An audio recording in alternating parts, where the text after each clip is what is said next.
بسم اللہ الرحمن الرحیم۔ السلام علیکم دوستوں، امید آپ سب خیریت سے ہوں گے۔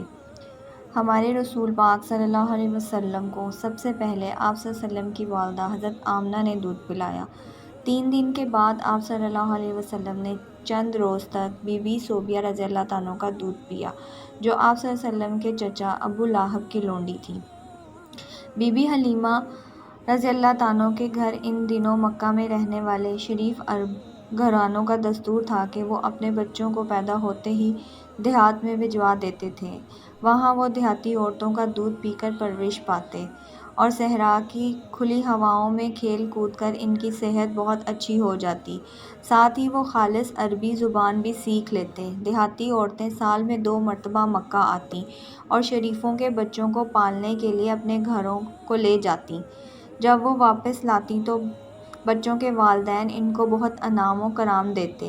اس دستور کے مطابق محمد صلی اللہ علیہ وسلم کو قبیلہ بنو سعد کی ایک خوش نصیب بی بی اپنے قبیلے لے گئیں۔ ان کا نام حلیمہ رضی اللہ عنہا تھا اور ان کا گاؤں مکہ سے بہت دور بقیع کے علاقے میں تھا۔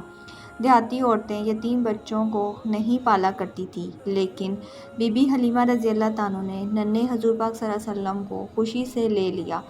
اس طرح سے ان کی قسمت جاگ اٹھی، کیونکہ آپ صلی اللہ علیہ وسلم ان کے لیے برکت کا خزانہ نکلے۔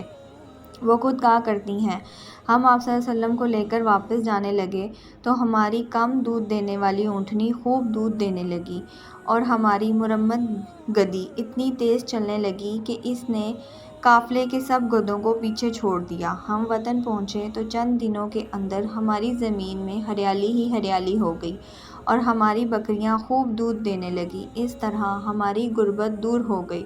2 سال کے بعد بی بی حلیمہ رضی اللہ عنہا ننھے حضور پاک صلی اللہ علیہ وسلم کو حضرت آمنہ سے ملانے لے گئیں اور پھر اصرار کر کے واپس لے گئیں۔ وہ آپ صلی اللہ علیہ وسلم سے بہت محبت کرتی تھیں اور اپنی اولاد کی طرح چاہتی تھیں۔ آپ صلی اللہ علیہ وسلم کے دودھ شریک بھائی بکریاں چرانے جاتے تو آپ صلی اللہ علیہ وسلم کو بھی ساتھ لے جاتے۔ وہ گھر واپس آ کر اپنی ماں کو آپ صلی اللہ علیہ وسلم کے بارے میں عجیب و غریب باتیں بتاتے۔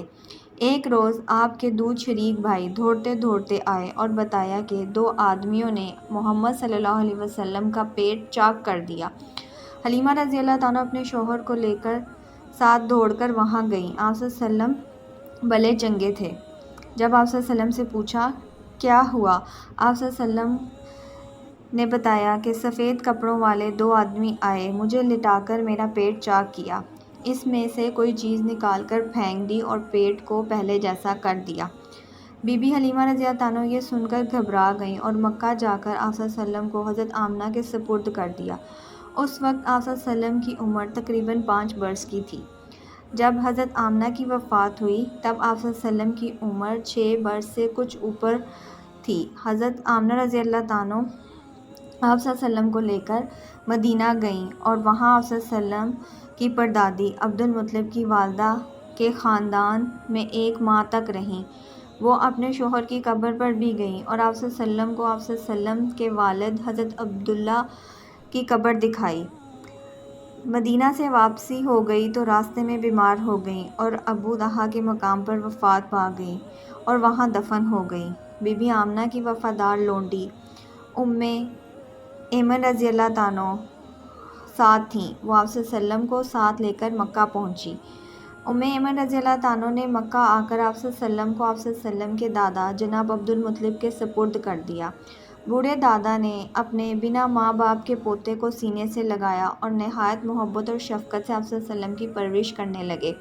وہ آپ صلی اللہ علیہ وسلم کو اپنی تمام اولاد سے بڑھ کر چاہتے، ہر وقت آپ صلی اللہ علیہ وسلم کو ساتھ رکھتے، آپ صلی اللہ علیہ وسلم کے بغیر کھانا نہ کھاتے، آپ صلی اللہ علیہ وسلم کو اپنے ساتھ اپنے منہ پر بٹھاتے، آپ صلی اللہ علیہ وسلم کا منہ چومتے اور کہا کرتے، خدا کی قسم میرے اس پوتے کی شان ہی کچھ اور ہے، یہ اتنا اونچے مرتبے پر جائے گا جس پر اس سے پہلے کوئی عرب نہیں پہنچا۔ آپ صلی اللہ علیہ وسلم سے دادا کی اتنی محبت دیکھ کر لوگ آپ صلی اللہ علیہ وسلم کو ابن ابو مطلب کہنے لگے، لیکن افسوس آپ صلی اللہ علیہ وسلم 8 سال کے تھے کہ شفقت دادا کا سایہ بھی سر سے اٹھ گیا۔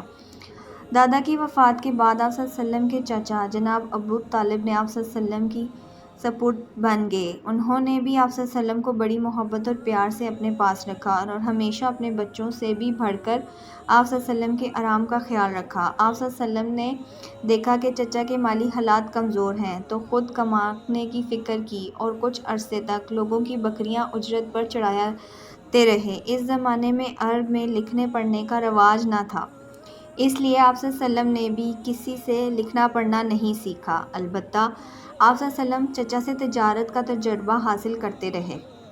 ایک دفعہ ابو طالب اپنے تجارتی سامان لے کر شام جانے لگے تو آپ صلی اللہ علیہ وسلم کو بھی ساتھ لے گئے۔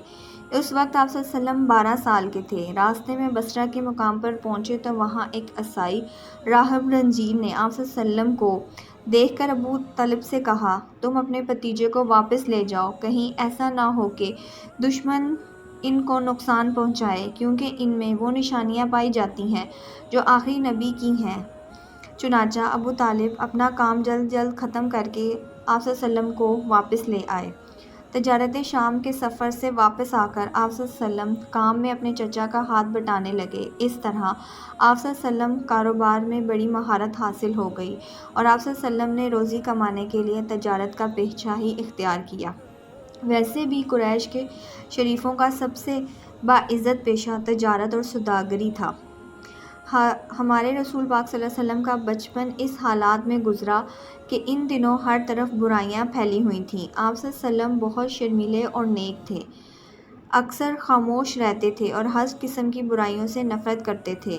کھیل تماشا اور میل کوٹ سے آپ صلی اللہ علیہ وسلم کوئی دلچسپی نہیں رکھتے تھے۔